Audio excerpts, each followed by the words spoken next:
the Department of Justice. At yun naman ang ginawang basihan ng ating Senate President na hindi nga niya pwedeng pirmahan yung aking sulat. Nangatwiran si Senator Rodante Marcoleta tungkol sa pagsulong niya ng witness protection para sa mga diskaya. Hindi kasi pinirmahan ni Senate President Tito Soto ang request niya last week para ilagay sa witness protection program ang mag-asawang sina Sara at Curly. Para kina Soto at Justice Secretary Boying Remulla, kailangan daw munang ibalik na mag-asawa ang kinuha nila sa gobyerno at dapat hindi sila mamili sa mga pahayag tungkol sa flood control scandal. Pinuna pa ni Marcoleta si Remulla dahil bago pa man daw kumanta ang mag-asawa, may naging pag-uusap na raw sila tungkol sa paglitaw ng witnesses na kalaunay sinuportahan ng kalihim. Hindi rin nakaligtas si Soto sa pasaring ni Marcoleta. Inisa-isa niya ang di umano'y patama ni Soto sa kanya bilang dating Senate Blue Ribbon Committee Chair. Nitong nakaraang linggo, dumaan sa kudeta ang Senado nang palitan ni Soto si Senator Cheese Escudero sa liderato, dahilan para mapalitan din ang committee chairmanships. Bago ito, tinawag siyang hindi magaling mag-imbestiga. Inakusahan din ni Soto na edited daw ang affidavit ng Diskaya couple na siyang naglantad ng mga mambabatas na umano'y tumatanggap ng kickback sa projects nila. Investigation sa Camp Crame. Sapagkat kung alam naman ninyo, yun ay na-cite natin in contempt dahil nga sa tahasang pagsisinungaling niya, harap-harapan, ipinakikita na namin sa kanya mga dokumento, pati nga yung ginagamit niyang mga peking IDs na inisyu ng LTO. Pero ganun pa rin ang pagkakatanggi-tanggi niya. Napilitan kami na i-contempt siya at nailagay nga siya sa custody ng ating Sergeant at Arms. Kalaunan po nung ako po ay mapalitan na bilang chairman ng Blue Ribbon Committee, ay bigla nga pong hiniram yata si Bryce Hernandez ng ating House of Representatives. Ngunit nalaman ko na hindi naman siya ibinalik sa dating legal custody na dito nga sa ating Senado. Ang tinatanong ko po sa ating Senate President, naging kondisyon naman ang pagpapahiram niya yung madalian at ligtas na pagbabalik kay Bryce Hernandez pagkatapos ng hearing. So tinatanong ko lang naman po siya, bakit naman nanatili siya sa custodial center ng Camp Crame? Ang sagot po niya, alam na rin po ninyo, yun ay request ng Speaker ng House of Representatives. Na sa tingin po namin ay hindi naman yata tama sapagkat ang legal custody nga ay sa Senate. Ang sabi ko ay mukhang may sablay doon sapagkat muna yung kondisyon na ibinigay mo hindi tinupad. Pangalawa, kapag yun ay pinanatili mo sa Quezon City, sangayon na rin sa kanyang declaration, natatakot siya na pag ibinalik siya sa Senado, manganganib ang buhay niya. Parang binibigyan natin ng credence. Parang pinaniwalaan natin siya.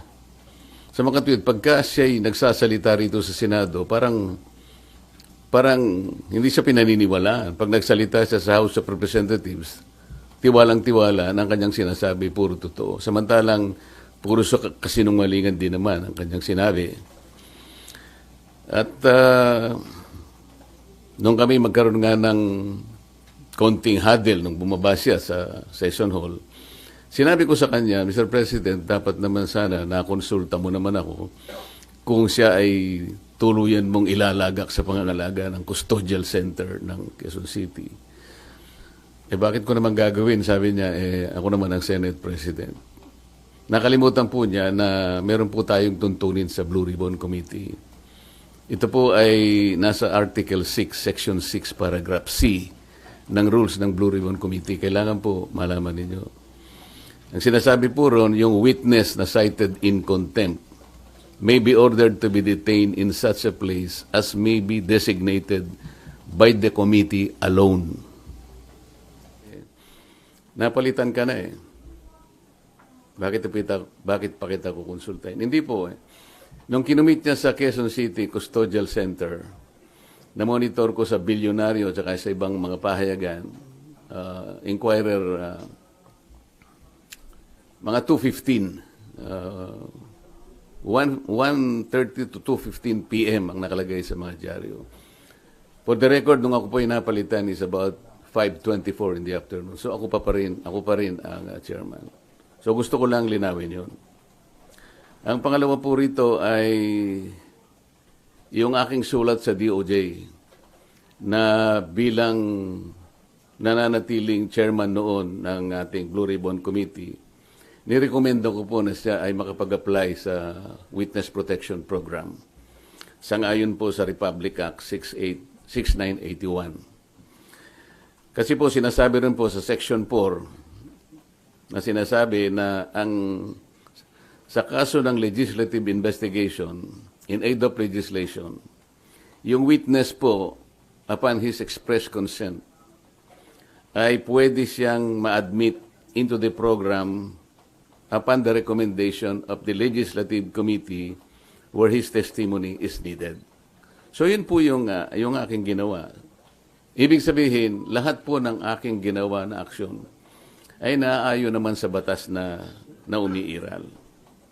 Provided that the recommendation is approved by the Senate President. Hindi nga po niya inapprove, kaya po yun ang tinanong ko sa kanya noong September 9 na po yata yun na nagkaroon kami ng session.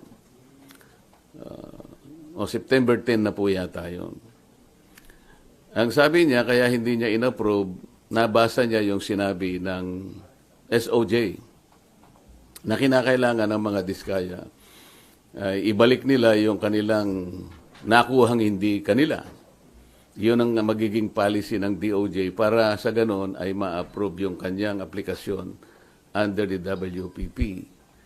Nagtaka nga po ako kung bakit ganon ang sinabi ng ating SOJ sapagkat linggo, isang araw bago pasimulan natin yung pangatlong investigation, nagkausap po kami. Pati yung kanyang deputy undersecretary, ang pangalan ay Jojo Cadiz. Nakausap ko yun ng mga ilang araw, siguro Biyernes hanggang Sabado. Sinasabi ko sa kanya yung maaaring merong lumabas sa mga contractors na kasangkot dito sa aming pag-iimbestiga sapagkat nagpapadala sila ng feelers na maaaring may magsabi and they will come into the open. So I was looking at the possibility of granting them provisional immunity. Ang sabi naman nung Yusek Cadiz, mabuti po kanya i-repair ko rin sa ating SOJ. Sabi ko, tama-tama yan. Hanggang sa araw nga ng linggo, nagkausap kami personal. At tahasan niyang sinabi sa akin, pwede yan, sabi niya sa akin. Alam niyo naman, si Secretary Boying Rimulya, matalik kong kaibigan yan, matagal kami nagsama sa House of Representatives. So pinanghawakan ko yung kanyang sinabi sa akin. Alam mo naman kanya, ang Senado ay kabatakan natin yan, lalong-lalo na sinusulong natin yung Whistleblowers Act. Sige kanya, panindigan natin yan. So matibay po yung aking paniwala, malakas ang aking loob, kaya sumulat nga ako, at inirekomenda ko nga na siya mapa sa ilalim itong mag-asawang diskaya sa Witness Protection Program. So ako'y nalulungkot kung bakit ginawa yon. Nagpahayag ng gano'n ang ating Secretary of the Department of Justice. At yun naman ang ginawang basihan ng ating Senate President na hindi nga niya pwedeng pirmahan yung aking sulat. Alam po ninyo, sa tamang pagkakataon, I'm going to confront the Secretary of Justice kung bakit niya sinabi yun. Sapagkat malinaw naman po sa batas. Kung titingnan po ninyo yung Section 3, isama na po ninyo yung Section 10 ng Republic Act 6981. Maliwanag po doon kung ano-ano ang mga requirements na kakailanganin para mapasa ilalim ng Witness Protection Program ang isang witness na nag-a-apply.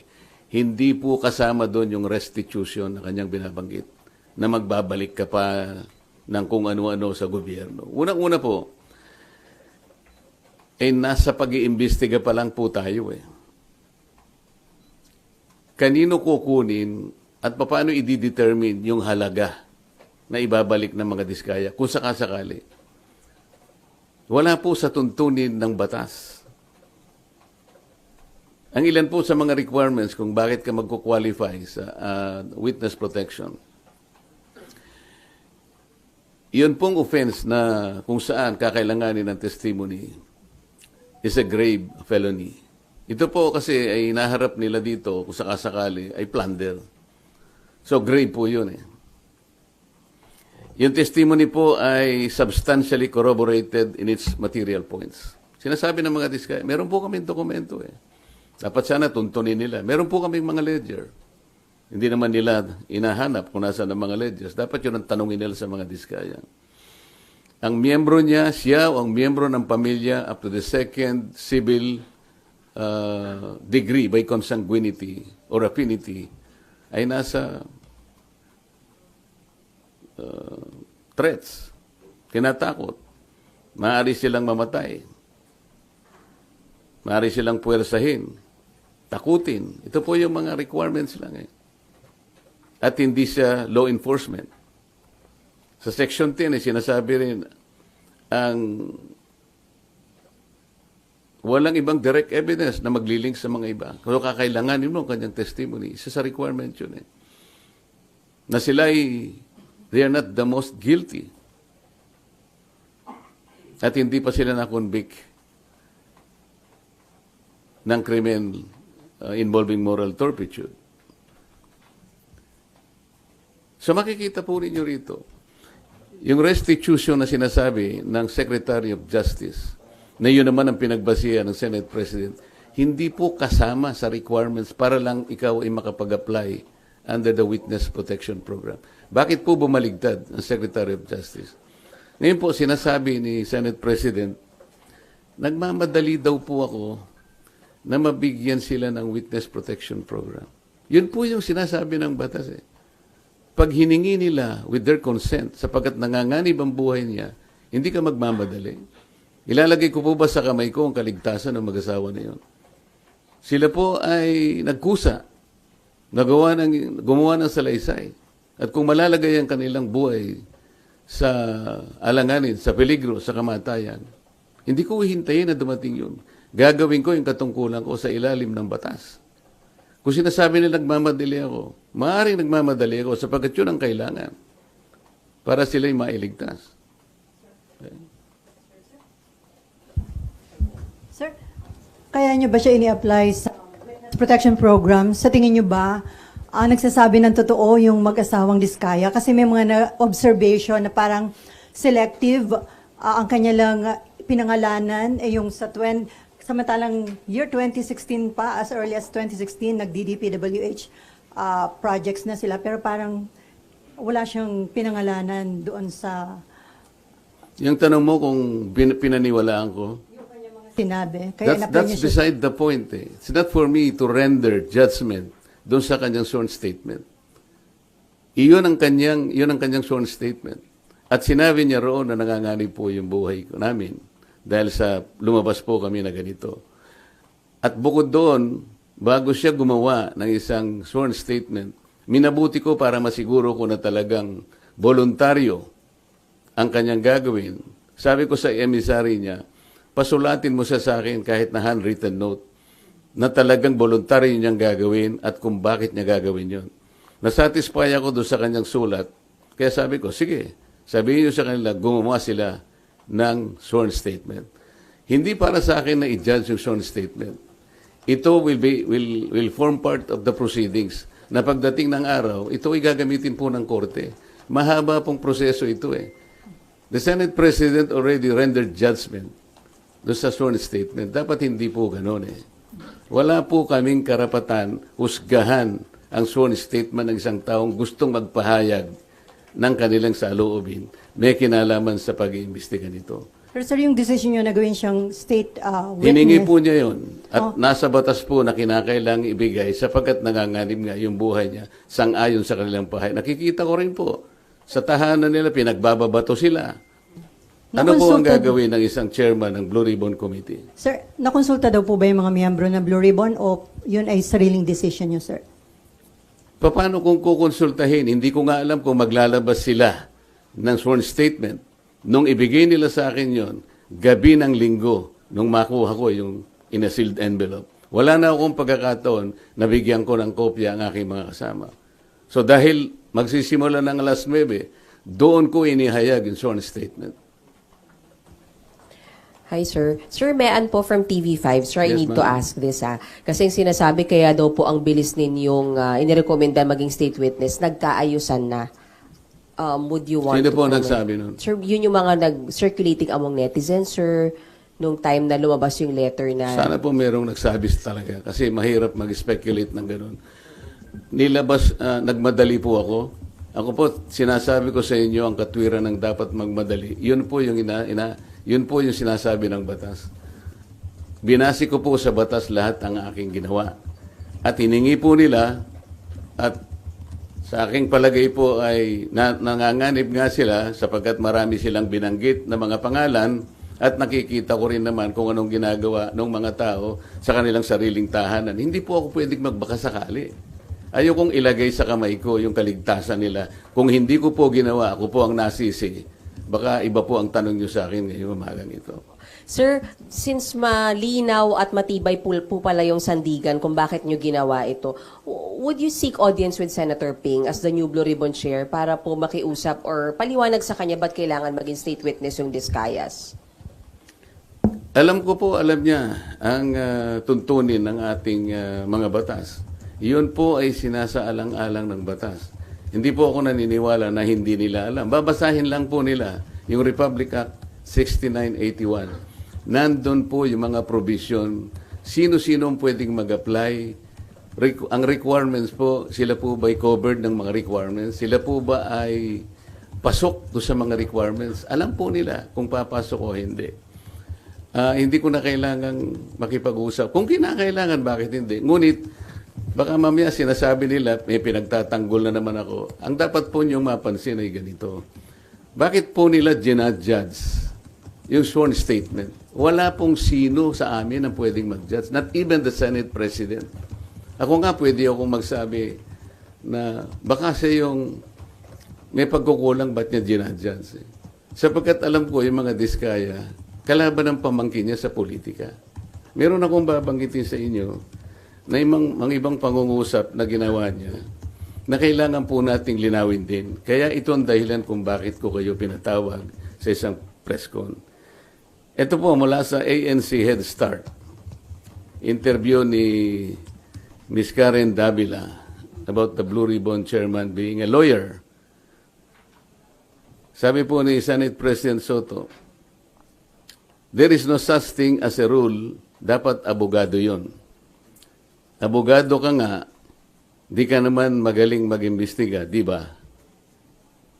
Chuckles, nakalagay. So useless.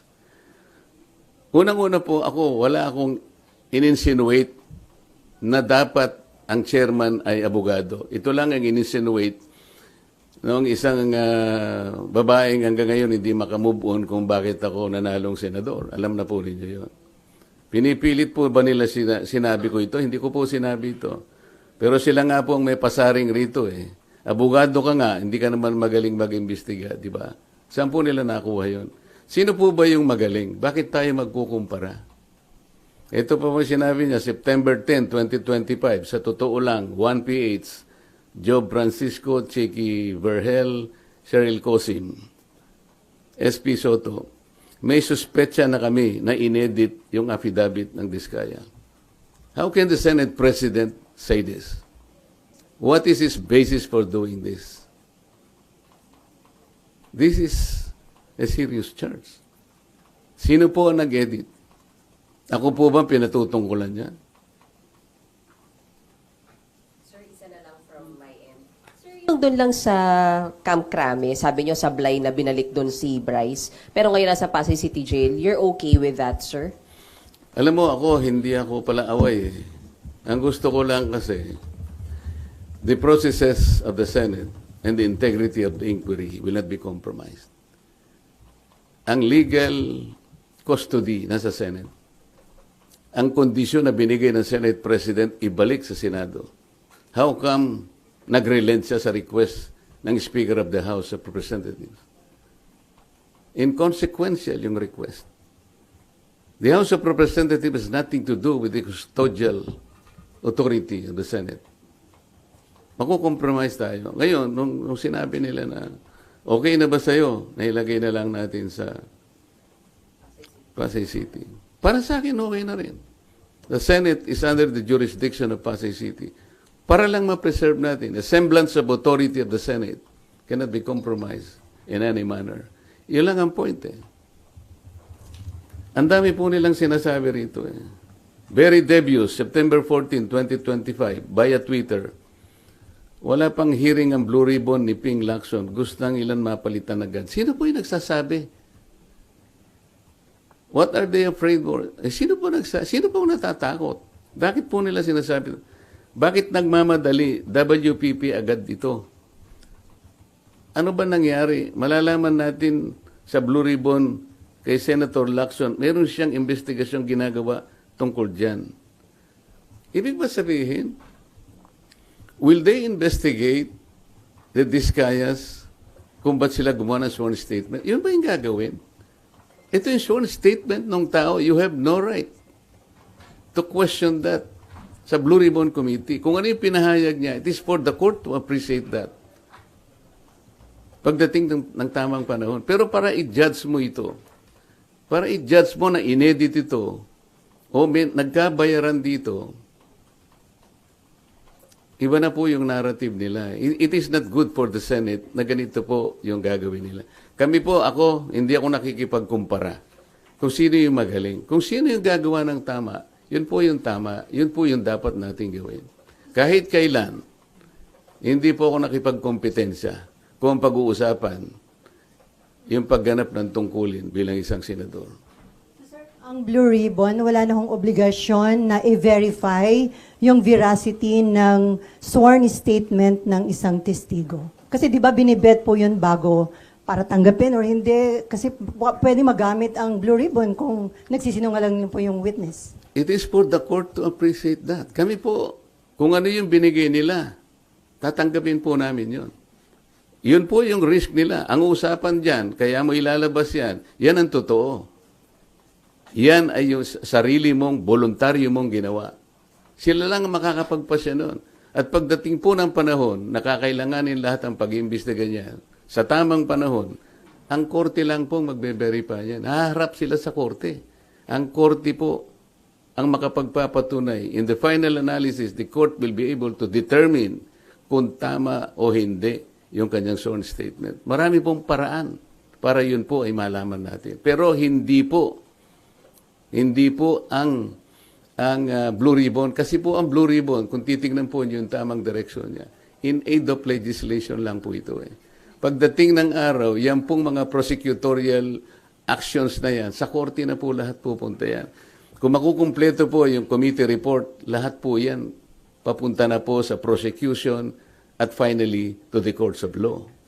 Sir, kahit in aid of legislation, hindi ba may obligation kayo na alamin yung kung totoo lang, kung yung mga sinasabi ng mga witness? Diba? Paano po namin, paano ko alamin? Sasabihin ko sa kanya, mali itong ginawa mo. Kami nga ang naging carry sa kanila para lang tulungan ng Estado, para tulungan ng gobyerno. Kung ano po yung nalalaman ninyo, kasi hindi namin lahat magagawa ito. Kaya nga mayroong witness protection program. Sa akala nyo ba, mayroong magsasabi kung sinong mga senador at sinong mga congressmen ang sangkot dito kung wala kang gagamitin under the witness protection program? Sir, Paano yung in aid of legislation kung makakuha kayo ng informasyon na mali naman pala? In aid of legislation po, ang tinitingnan namin, yung sum total po ng pagsasabi nila at pagdedeklara nila before the committee. Halimbawa po ngayon, para ipakita ko lang sa inyo, ano na po ang naisip naming legislative measures. Sa 3 hearings po na nagawa ng Blue Ribbon Committee, halos 14 na po na legislative measures ang aming naiisip na i-propose. Unang-una, amendment to the procurement law, Republic Act 9184 as amended by Republic Act 12009. Ano po ang gagawin doon? Yung transparency and monitoring po, lahat ng mga magre-require ng digital geotagging, drone monitoring at satellite validation. Kailangan na, meron na po yan. May accountability and sanctions. Merong risk management na amendment po nitong ating procurement law. Number 2, amendment of the anti-graft law. Ito po ay mag-i-include ang additional penalty, perpetual blacklisting in case of corporations or entities involved in corrupt practices or plunder. Number 3, amendment to the contractor's licensing law. Ito ng PICAB. Isasama dyan ang divestment requirement, conflict of interest, provisions, and penalties. Ito po, yan. Number 4, amendment to the witness protection law. Dito pa lang po kailangan may amendment na po Number 5, amendment to the AMLA. Nakikita po ninyo pati yung ating mga casino ginagamit na laundry areas na po yan. So mandatory na pre-award vetting ng contractors, subcontractors for government infrastructure projects exceeding 50 million. At marami pa po ito. Amendment to the Securities Regulation Code, RA 8799. Marami pong dapat na ayusin dyan. Katulad po ng mga yung Securities and Exchange Commission will require sworn ultimate beneficial owner in declaration to set up beneficial ownership verification and blah blah blah. Pati yung PhilJeps allowing SEC to coordinate with DPWH and PICAB. Number 7, ito po yung False Claim Act. Ito po yung writ of quitam na pwedeng gamitin ng isang ordinaryong tao ang kanyang power na siya na mismo ang maghabla. Dahil sa nangyari po na lalong lumaki po yung problema natin sa corruption. Imagine po ninyo, panahon ni Napoles, 10 billion lang ang pinag-uusapan natin. Anong nangyari po? Naging amateur po si Napoles. Ngayon po, 100 billions na po ang kinukulimbat sa ating kabangbayan. Kaya kailangan na po lahat ito. Number 8, Whistleblowers Protection Act. So, suportahan po natin ito. Number 9, Heavy Equipment Registration and Leasing Act. Number 10, kailangan meron po tayong Flooding Integrated Master Plan Act. Number 11, i-amend po natin ang Ombudsman Act kasi wala siyang masyadong ngipin. Halimbawa, i-amend natin ang Section 15 to include recovery or consideration made to any government official or employee regardless of the nature of their position, whether appointed or elected. Ito po yung isa pang maganda. Amend Section 21 that despite exception to the disciplinary authority of the Ombudsman, a recommendation for immediate action shall be made by the Ombudsman to the appropriate Ethics Committee in cases involving members of Congress upon establishment of the sufficiency of the complaint. Kasi sa present law ng Ombudsman, hindi po kasali ang members ng Congress. Number 12, amendments to the Government Auditing Code. Yung COA, dapat, wala pong ngipin ng COA Kung titignan nyo, Presidential Decree 1445, ang sinasabi dyan, kailangan preventive ang audit. Paano kayo makakapag-prevent po ng pagnanakaw sa mga ating mga projects? At sa lahat ng gawain, kung post-audit lahat, na nakulimbat na yung pera. Pagkatapos mag-audit siya, post-audit, sasabihin niya, notice of disallowance. Nakakita na po ba kayo na pagkakataon, kahit anuman, sa lahat ng notice of disallowance na inisyo ng COA, maliban lang so nag-volunteer na magsoli ng paunti-unti, yung malakihan po na notice of disallowance, meron pa pong napakulong? Meron silang nasingil? Meron po ako na-monitor, 100 billion sa SBMA, naging final and executory, umabot ng Korte Suprema. Final and executory. Hindi pa po nakolekta ng COA hanggang ngayon. Walang kang ngipin-ngipin. Ito po yung gusto naming gawin lahat. After 3 investigations, pati Civil Service Commission po, kailangan po nating i-amend na yung sinasabi na 6713, yung Code of Conduct and Ethical Standards of Public Officials. Halimbawa po yung Section 8. Lagyan natin ng provision that the public has the right to know the assets, liabilities, net worth, and financial and business interests of any public official or employee, including those of their spouses or unmarried children under 18. Ito pa po importante dyan. However, public access of these SALN documents remain limited. Sa ngayon, kaya pinopropose natin that the SALN of members of Congress be made available to the public through the official website of the Senate and the House of Representatives. Para sa ganun, makuha nyo na kagad, hindi susulat ka pa. Kung ayaw niya, hindi mo rin makukuha. Very, very limited ang access po ninyo. Pang-14, i-abolish po natin yung River Basin Control Office. Ito po ay parkingan po ng mga pinoplot na mga opisyales na wala namang ginagawa. Isip-isipin po ninyo, 2006 nagawa itong opisinang ito under the DNR.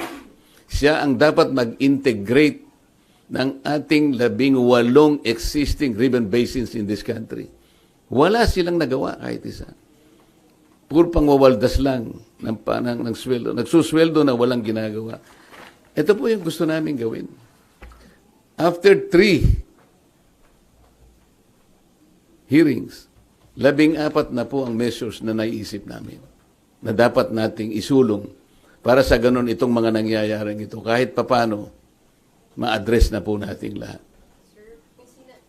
Sabi po si Senator Ping na imbes na WPP, why don't we consider legislative immunity daw po muna para pwede pa rin mag-tell all the Discayas and other witnesses pero hindi magagamit to laban sa kanila. Sayang naman yung batas, di ba? Ba't natin ginawa yung batas kung hindi natin? Okay lang yung sinasabi niya, pero ito batas na ito eh. Wala namang kasiguruhan yung legislative custody. Samantalang ito batas na umiiral. Ba't hindi natin paganahin?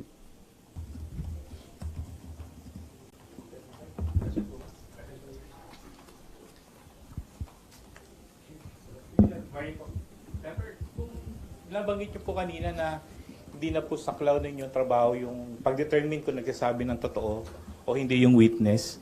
Then bakit po na contempt si Bryce Hernandez tsaka yung iba pang witness before? Hindi nagsasabi ng totoo. Kasi yung kay Bryce Hernandez, meron kaming dokumento na binigay mismo ng Okada. Yung ipinatalo niyang pera, napakarami. Merong 14 million, merong 15 million.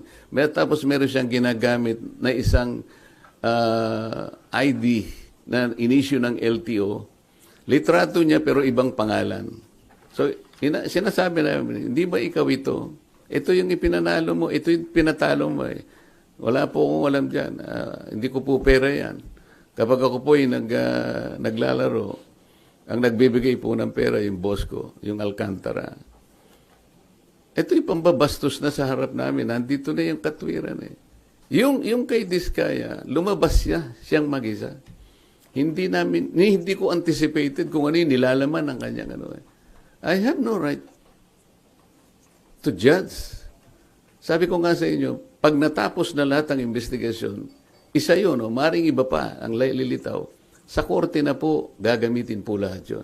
And the court is the proper place para i-determine po yung veracity or otherwise nung kanyang paglalahad.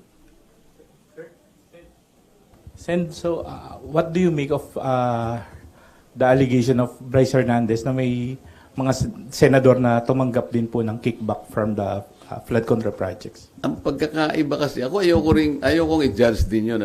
Ang sasabihin ko lang sa inyo, nung lumabas yung mag-asawang Diskaya, it was in response doon sa aking ipinload nung second hearing na kayo po, tulungan nyo kami. Baka gusto nyo magsabi na ng totoo, ang may papangako namin sa inyo, merong tayong batas na maaaring mag-cover sa inyo. You take advantage of this. Isipin po ninyo kako sapagkat maaring maharap kayo sa plunder kung sakasakaling dumating ang panahon, ito po ay may latag lahat sa korte. Baka po kako maging maganda para sa inyo.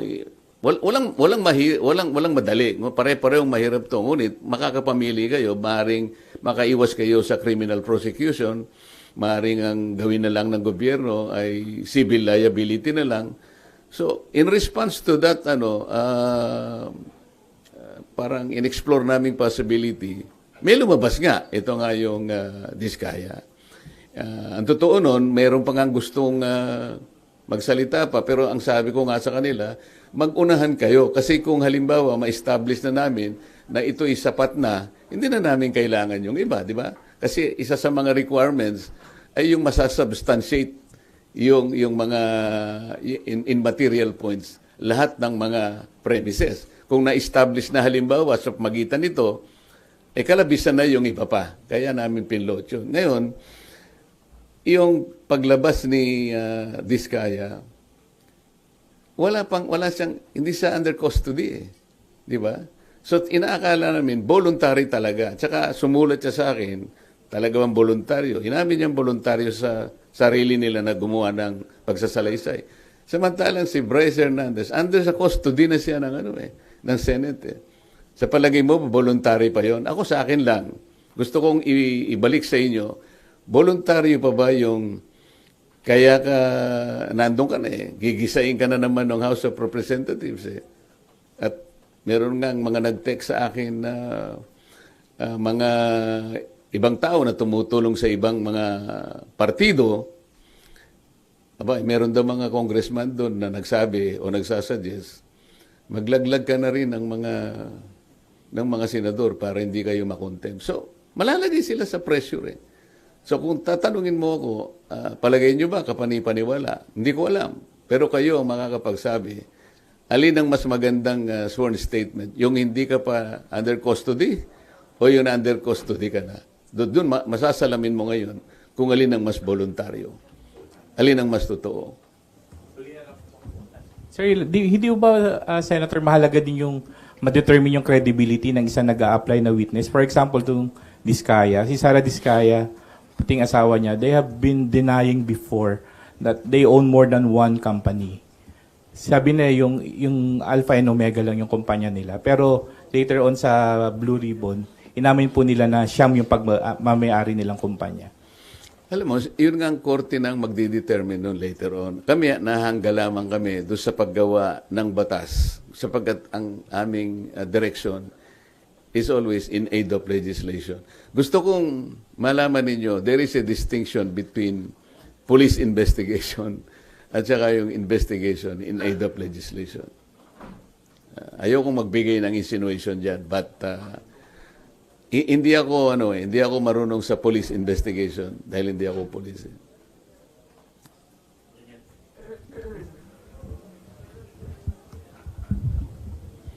Hi sir, Daniel po from PTV4. Yes. Sir, ano po yung any thoughts lang siguro or nilook forward nyo doon sa tinayo po na Independent Commission for Infrastructure?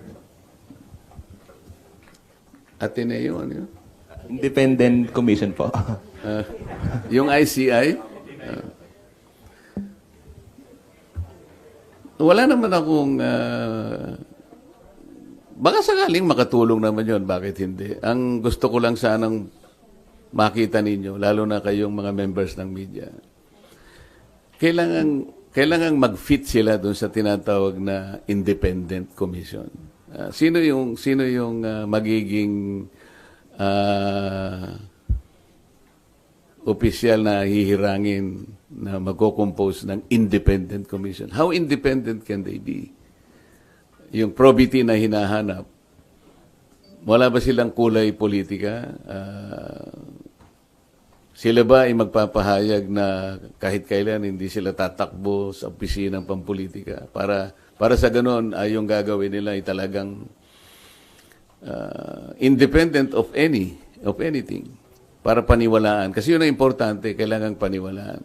Pagkatapos, are they competent na makita ito? Gaano katagal? Kasi ang pinag-uusapan natin, kailangan matigil na kagad ito Kung ang pag-uusapan natin ay yung ilang taon pa atras, baka mamaya makonsume na tayo lahat.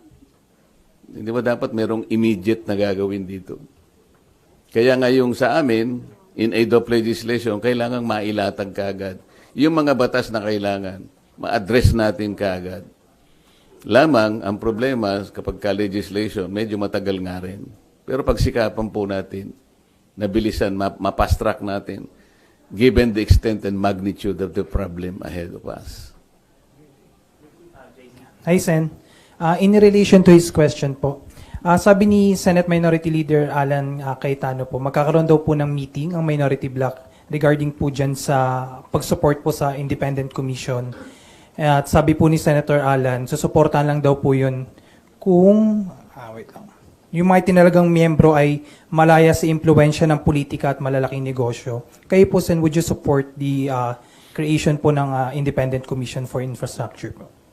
I will support the creation of that commission. Ang sabi ko nga, yung kailangan siyang maging independent talaga. Kagaya ng ipinahayag ni Minority Leader Alan Cayetano, tama lang talaga na makita talagang independent sila para maging malinaw, katanggap-tanggap yung resulta ng kanilang investigation. Otherwise, malalagay na naman tayo dun sa kalagayan na ipagkikibit balikat lang sapagkat napolitika na naman tayo. Nag-meeting na po ba ang Minority Bloc o magmi-meeting pa lang po para pag-usapan po yan? Nakita ko sa thread, magmi-meeting pa lang kami. Pupunta ako mamaya.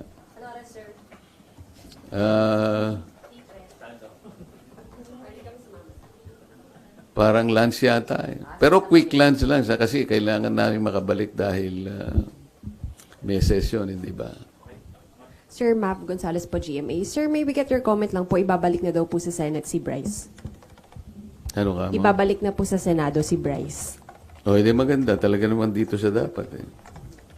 Sir, what do you think prompted this? What do you think prompted this po? Hindi ko alam. Baka naisip nila na talagang dapat sa Senado talaga.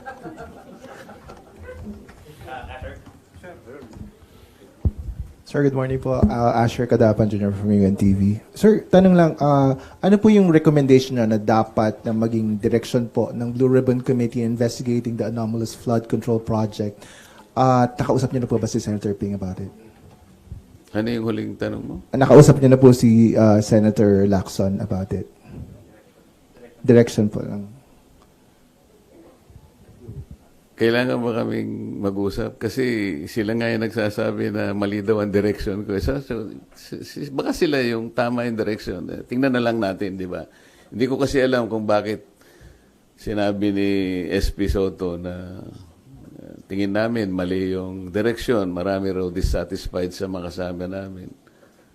Sino kaya yung kasama namin dissatisfied? Baka si House Speaker Romualdez lang ang dissatisfied doon sa paraan ng aming pag-imbestiga. Sabi ko nga sa inyo, committee investigation is not police investigation. Hindi yung nag-iimbestiga na pagkatapos meron pang separate investigation. Sa aking palagay ay hindi sana nangyari yun. Merong lugar dito, meron sa Arayat, meron sa Nauhan, Mindoro, meron sa ganito. Bakit pa isa-isang ganon? Ano ba yun? Meron ng Blue Ribbon Committee. Ba't kinakailangan magsagawa pa ng individual investigation ang bawat isa sa amin? Meron naman kaming Blue Ribbon. What does that suggest to you? Kasi sa House of Representatives na kung saan nagtagal ako, pagka yung isang subject matter tinitake up na sa committee, wala nang nagpe-privilege speech. At least sa House of Representatives. Sa Senate siguro baka wala namang rules na gano'n. Pero sa tingin ko, kahit na walang rules dito, pagka tinitake up na sa Blue Ribbon Committee, I think the common decency requires na wala na dapat yun. Kasi parang nagpapaligsahan. Hindi maganda. Sen, last lang po sa akin. Bukod po sa pagkompronta, sabi niyo kay SOJ Remulla, meron po ba kayong ibang mga plano pang gawin to pursue providing protection sa mga diskaya, or are you still going to pursue it? Yun lang ang alam ko kasi yun ang nasa batas lang eh. Kasi baka kung meron pa akong gagawin, sasabihin nila, kinakatigan siya o inaapoyohan. Ayokong isipin ninyo na meron akong kinakampihan dito. as chairman, kailangan maging neutral ka eh. Alam mo yung problema ko nung nag-hearing ako sa Blue Ribbon? Ang problema ko, yung mga kasama ko nga, kung paano ko mamamanage yung time. Lahat gustong magsalita. Walang focus, di ba? Halimbawa, ang tinutukoy ng isa dito, pagkatapos magsasalita yung isa, doon ang tanong niya. So, yun pala yung nakita ko, yun pala yung pinakamahirap na challenge para sa akin. Eh. Hindi yung pagtatanong mismo, o kung paano mo i-manage ang mga kasama mo. Kasi iba't iba yung pinanggagalingan nila. Kaya kung iisipin mo kung kailangan maging focus kayo dahil kukunti yung panahon, medyo hirap ka pagka yun ang issue. Sir, Mary Reyes from One News 1 PH po. Over the weekend po, meron pong umuugong na may kudeta daw po laban kay SP Soto. May nagsasabi rin po galing daw po sa Duterte Block yung move na to. Your comments po. Hindi ko naman alam yan. Hindi naman ako chismoso. Pero Sen, wala po bang kuda na nabubuo po ba ngayon o may info po ba kayo? Ako wala. Baka ikaw meron. Sabihin mo nga sa akin. Chika na lang po tayo. Thank you, Sen. Sir, sabi niyo mahirap yung pag-manage nung kayo ay Blue Ribbon Committee Nakita mo Chair. naman di ba? Yes, sir. Meron kang pinupunto dito. Tapos biglang sasabihin siya, ang pinakamahirap dito, biglang may mag-i-intervene. Mr. Chair, may I intervene? Of course, papayagan ako. Yun ang marami. Kaya kung minsan may nagseselos, ikaw kanya, hindi ka naman fair eh. Salita na salita. Paano mong gagawin? Nang-intervene ito, papayagan pagkatapos. Tapos yan naman, nandun pa siya rito. Naku, hirap na hirap ka talaga doon. So, sir, nakahinga ba kayo ng maluwag na hindi na kayo yung chair or would you have wanted to stay as the chairman of Blue Ribbon po? Hindi mo naman tanong, nakaluwag-luwag, talagang lumuwag. Nung ako'y pinalitan na, yung paghiga ko sa kama, nakatulog agad ako eh.